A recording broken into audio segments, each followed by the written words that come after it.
Now, Lagos, which is the epicenter of the COVID-19 pandemic in Nigeria, is facing a new challenge. It's running out of bed space for patients of the disease. The government of the city now says it would adopt a strategy of home care treatment for mild cases, but experts are warning that could be dangerous. CGTN's Deji Badmus has the report. It's something many saw coming.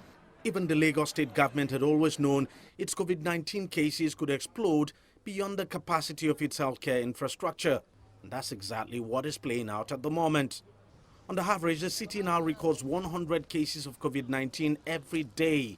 The government has been opening new isolation centers, but the infection rate is outpacing the construction of the centers. As we open new isolation facilities, they start to fill up relatively quickly, and we're running at about between 60 and 70% bed occupancy now.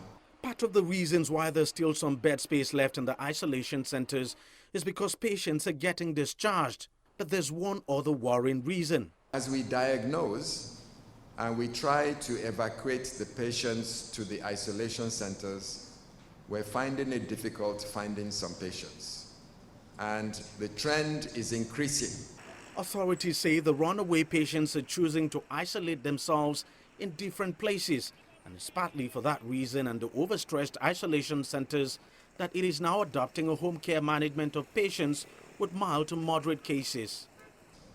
The concept of home isolation is being practiced by many Nigerians, even though it is not yet a state or a national policy. But the people of Lagos are practicing home isolation, which is one of the reasons why we as government are trying to transition to home care, home-based, because it's happening anyway.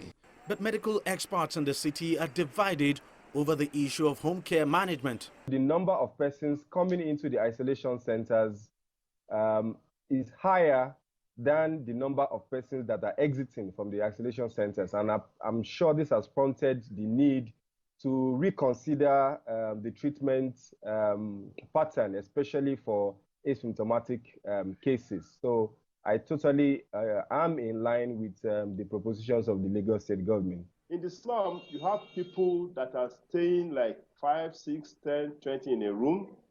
No sanitary condition, no hygiene, no sanitation, no water supply. And then now you are transferring these people to such community and such house for home management. They have to stay in a room. They have to be alone inside that room. They have to use a different toilet. They have to use different utensils. Who's going to take charge of them? The Lagos state government says managing a single patient in an isolation center is costing around $130. The government is also projecting the number of cases in the city could hit around 120,000 by July. So the home care management policy might just be a difficult proposal to ignore. Deji, Badmus, CGTN, Lagos.